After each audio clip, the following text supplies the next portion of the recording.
এক বাবা রয়েছে আলোতে, আরেক বাবা অন্ধকারে। এমনই দুঃখের সুর শোনা গেল ময়নাগুড়ি ব্লকের বটেশ্বর মন্দিরে পূজারীর মুখ থেকে। প্রসঙ্গত উল্লেখ্য, রবিবার থেকে শুরু হয়েছে জল্পেশ মন্দিরের শ্রাবণী মেলা। সুসজ্জিত মন্দির আলোয় ঝলমল করছে, কিন্তু বাবা বটেশ্বর অন্ধকারে পড়ে রয়েছেন। এই কথা বলতে বলতে পূজারীর চোখে জল চলে এলো। তিনি জানান, প্রশাসনকে অনেকবার জানানোর পরেও এই মন্দির সংস্কার হয়নি।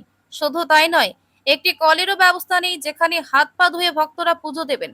পূজারী আরো বলেন, বাবা বটেশ্বরীর পাশ দিয়ে ভক্তরা দলে দলে চলেছেন জল্পেশ মন্দিরের উদ্দেশ্যে, কিন্তু আলো না থাকায়, সংস্কার না থাকায় ভক্তদের নজরই পড়ছে না যে এখানে একটি প্রাচীন বাবা বটেশ্বর বিরাজমান।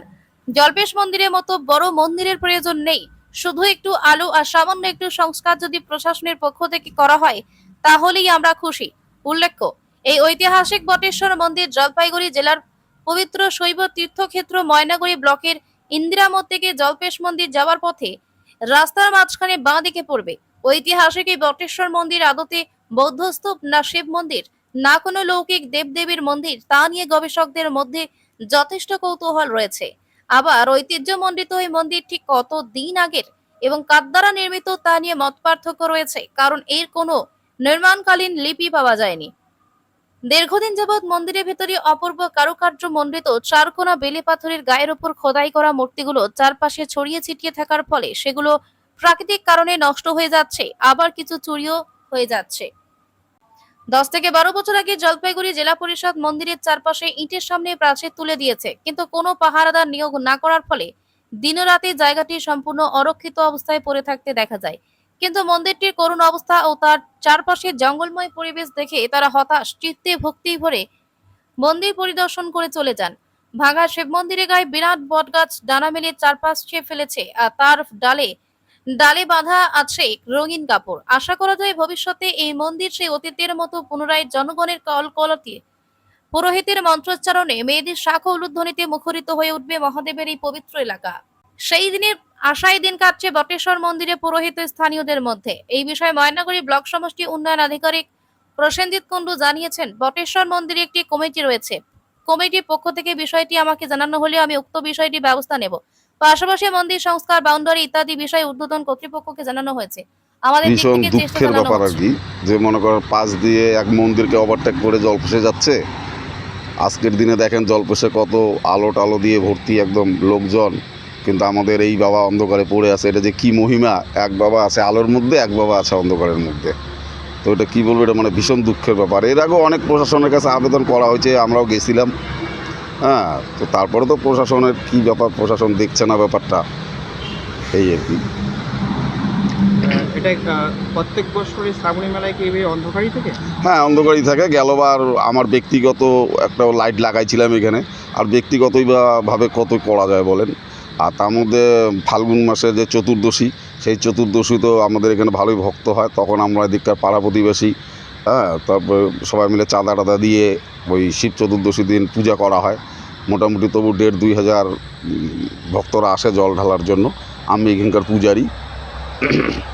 আচ্ছা, এই মন্দিরের একটু ইতিবৃত্ত সম্পর্কে যদি হালকা করে সংক্ষিপ্তভাবে বলেন।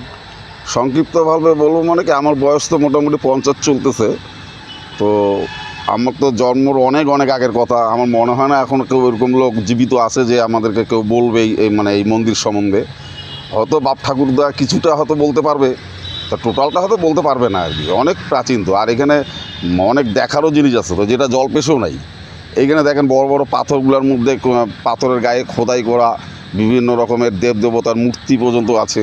হ্যাঁ, ভীষণ ধরনের জীবজন্তুর মূর্তি আছে। এখানে দেখার মতো জিনিস আছে, কিন্তু ওই যে কী বলবো, এখানে আলো নাই, লোকজন আসে না, তো দেখবে কই থেকে।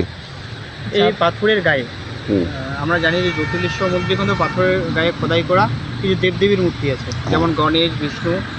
এই বটেশ্বরের মন্দিরে পাথরের গায়ে কোন কোন দেবদেবীর মূর্তি আছে বা কাদের কাদের এখানে যে আমার বুদ্ধদেবের একটা মূর্তি আছে খোদাই করা। তারপরে এখানে আরেকটা আকর্ষণ, যেটা আমার চোখে আমি দেখি না, এখানে আমার যে পিতৃপুরুষ বাপ ঠাকুরদা এরা বলতো, মোটামুটি 5 ফুটের মতো লম্বা একটা পাথর আছে, যেটার গোলায় মোটামুটি ধরে নেন তবু 10 ফুট হবে গোলাই। তো ওই পাথরের মাঝখানটায় একটা ইয়ের মতো আছে, মানে তালা চাবি যেরকম আর কি, সেই তালা দেখলে মনে হচ্ছে একটা তালা। তো এবার আগে নাকি কী হইতো, ওইখানে নাকি এক মনসা চলে আসতো।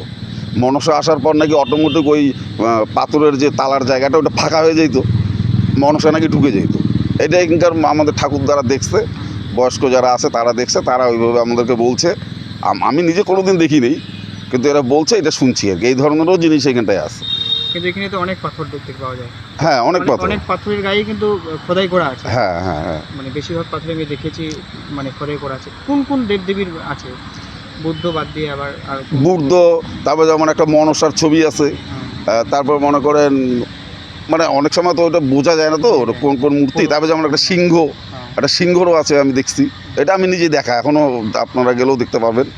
তারপর মনে করেন আমার মনে হচ্ছে অনেকগুলো পাথরের মধ্যে প্যান্ডেলের মতো যেমন নকশা করে লম্বা করে, সেরকম নকশা আছে। আমার মনে হচ্ছে যে একটু কোনো আগে গেট টেট ছিল, এইরকম ছিল আর কি ডিজাইনের। মানে ভালো জিনিস, যেগুলো দিনের বেলা আসলে ওগুলো ভালো দেখা যায় আর কি। তো যে বললাম আমাদের দুঃখের বিষয়, লাইট নেই, আসবে কি লোক। আমরা যেটা জানি যে জল্পেশ মন্দিরে লিখিত কিছু ইতিহাস আছে, প্লাস জটিলেশ্বর মন্দিরেও কিছু লিখিত ইতিহাস আছে। যদি মানে কোনো ঐতিহাসিক হয়তো সেটাকে নিয়ে গবেষণাও করেছে, কত প্রাচীন সেটা। বটেশ্বর মন্দিরকে কেন্দ্র করে কোনো লিখিত ডকুমেন্ট বা কেউ গবেষণা করে দেখেনি এই যাবৎকালে?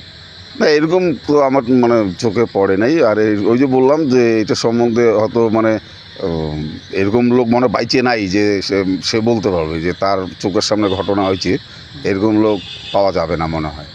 এবার হয়তো আমাদের বাপ ঠাকুরদের কিছুটা বলতে পারবো হয়তো। এবার কাগজপত্র কি আছে সেটা আমিও বলতে পারবো না। আপনি তো এখানকার পূজারি। আমি এখানকার পূজারি। আজকে শ্রাবণী মেলা জল্পেশ মন্দিরে এত ভিড় হবে, আপনি পূজারি হিসেবে এখানে একটা লাইটও নেই, মানে কতটা খারাপ লাগছে আপনার? খারাপ মানে সত্যি কথা কি বলুন তো, আমার ভীষণ ভীষণ মানে খারাপ লাগতেছে যে এখানে এই যে মনে করেন আজকের দিনে আমি এখানে এসে হয়তো 1-1.5 ঘন্টা বসে থাকতাম।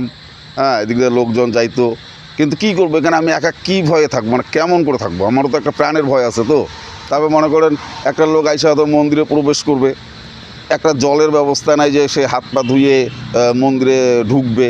হ্যাঁ, ওই আমি যতটুকু পারি প্রথম সন্ধ্যার দিকে আইসা ধূপ প্রদীপ জ্বালাইছি। হ্যাঁ, আমার মন মানে না, আমারও ভীষণ খারাপ লাগে যে এক বাবা আছে আলোর মধ্যে আর এক বাবা আছে অন্ধকারের মধ্যে পড়ে। এই তো মহিমা, কি বলবো। কতদিন থেকে এখানে পূজা করেন? আমি এখানে পূজা করি মোটামুটি 15 বৎসর থেকে। আচ্ছা, এবার আপনার প্রশাসনের কাছে কি দাবি থাকবে এই মন্দির সম্পর্কে?